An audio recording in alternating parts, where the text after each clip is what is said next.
Hey everybody, this is Roy McDonald from MacDon and Associates coming to you with the next episode of Tuesdays with Rory. And on today's episode, we're going to be talking through a topic that I know a lot of people are passionate about, and they look at, and they're interested in, and they have this like end mind goal of obtaining this thing, and that is forever homes. And what I want to do in this episode of Tuesdays with Rory is really unpack that. What is a forever home, and why I don't believe the purchasing of a forever home or the mindset of the purchase of a forever home is something that you should be doing.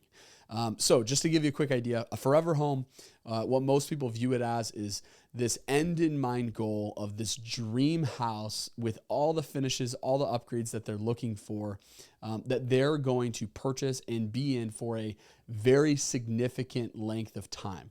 Raise all their kids in that home, have future gatherings like holiday dinners and things in that home. There's nothing wrong with the goal, the idea of having that.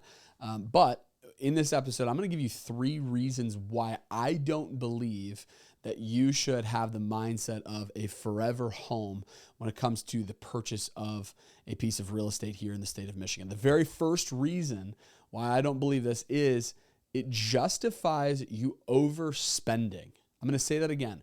The very first point that I'm making here, the idea or the mindset of purchasing a forever home justifies you overspending copious amounts of money that you may not have on upgrades, finishes, extra rooms or things like that within a home that is just overspending on it. Not necessarily you're going to see that money come out of it in the future.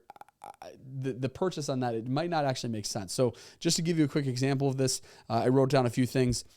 Personalizing the home in such a way that it makes it feel absolutely extraordinary. This may actually break your bank and drastically increase your budget trying to obtain this one-of-a-kind castle that you're looking for, this gorgeous property that you're looking for. So just some ideas and some thoughts behind this and where you might see these upgrades. A lot of times we see them in the kitchen, putting a massive deck off the back of the house, extending rooms, blowing out walls, big changes in things in a home that people are looking for that just quite honestly, the amount of changes that happen, they say every 15 to 20 years, we see a change in style within a home. Right now, a lot of it, what it is that you're seeing is grays on the walls and whites on the walls and, hardwood flooring throughout. If we think back even to our grandparents' age, hardwood flooring was all covered up, our parents' age, hardwood flooring was covered up. They didn't want it. They wanted carpeting in their home. And now that trend is coming back, that hardwood flooring is coming back. So for you to spend, like I said, a ton of money on putting in the hardwood floors or finding a home that has the customized hardwood floors that you're looking for, you just might be putting yourselves in a position where you're overspending on the house and putting yourself in a financial position where, this is another term that I'm hearing a lot, and I actually like this one, you put yourself in a position where you're house poor. You can't take your family to do the things that you want to do because you have to pay the mortgage. You have to pay for the items in the house that you need to pay for. The second reason why I don't like the term forever home is it puts you in a lesser softer position when it comes to negotiations. A lot of times what we're seeing, especially in the COVID market, we're seeing a lot of people that were writing letters to sellers or agents would send us, as a listing specialist here in Macomb County, they would send us emails of, this is my client's dream home. This is my client's forever home. And although like that's exciting and that's good, from the perspective of a listing agent, I know that I've got you. I know that there's no negotiating that needs to happen on my side. I'm going to tell you what you're going to do in order for you to get this house, because this is your forever home. This is your dream home. This is the one that you've been searching for. And so it puts me from a negotiating perspective I've got the upper hand on you now. I know that this is the one that you have been searching for.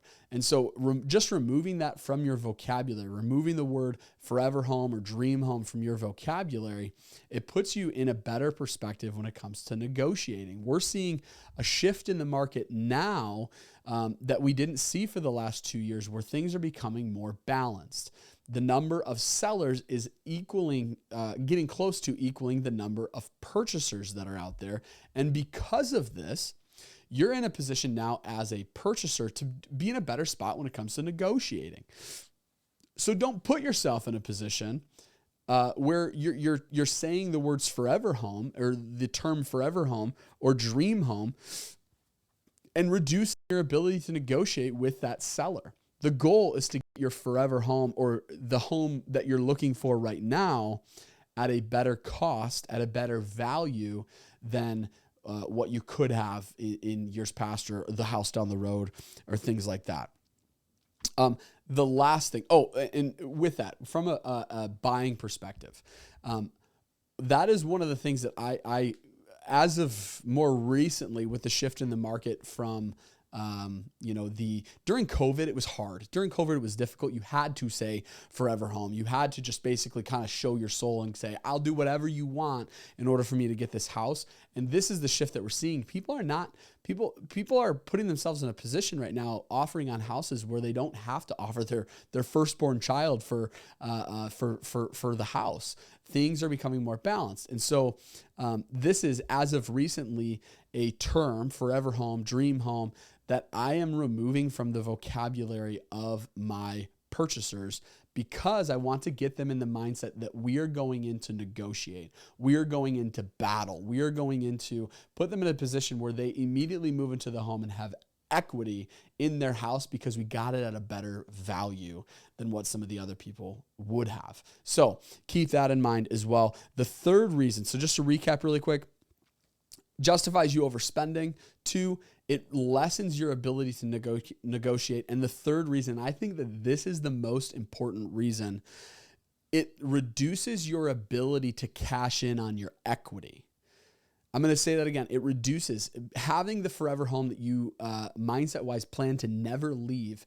It reduces your ability to cash in on your equity. They say that every 18 years, there's this rhythm that happens within the real estate market where we see things come up and we see things come down within that 18-year period. Right now, things are very high. Things are up. I do believe that we're going to still continue to see an increase in the market. Historically, what we've seen is as interest rates go up, the number of purchasers increase, and as the number of the interest rates come down, we see the number of refinances increase, and that means people staying in their home and not moving. So I think that what we're going to see is an increase in purchasers in these coming months. But if you are going into it with the idea of forever home, I'm never going to leave, what that does is it puts you in a position where you're not able to cash in on the equity that you have in that home on a regular kind of rhythm and basis. So what I usually suggest to people is those who are very financially focused and passionate about financial freedom, which is another discussion that I'd love to have with you too.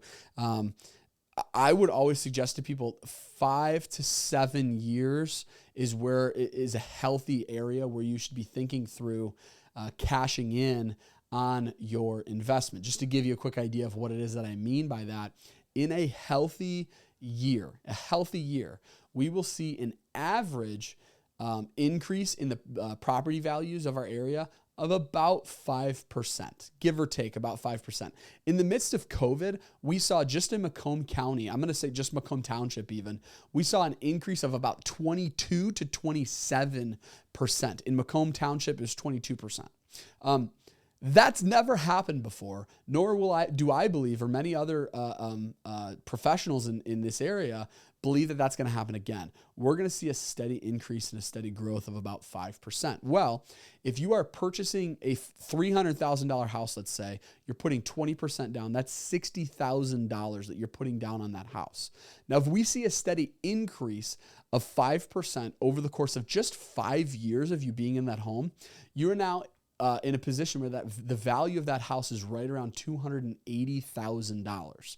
After your closing costs, after everything that you need to pay, the taxes, transfer taxes, things like that. And remember, you've been in this house for 5 years as a primary resident, so you're not going to have to worry about capital gains.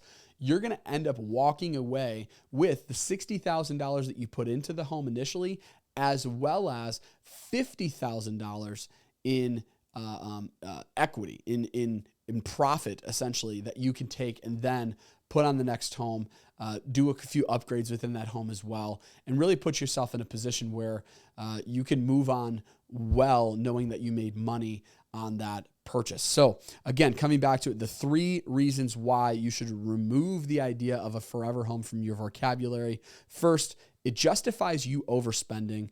2, it ruins, I shouldn't say ruins, it lessens your ability to negotiate when it comes to the purchase. And the 3rd reason, it reduces your ability as a homeowner to cash in on your equity every 5 to 7 years. So happy that you guys decided to join me today on Tuesdays with Rory. Super excited for next episode. And if you have any ideas or if you would like to be a guest on this podcast, please reach out to me. I would love to have some other local business owners be on this as well. But besides that, you guys have a very blessed day. See ya.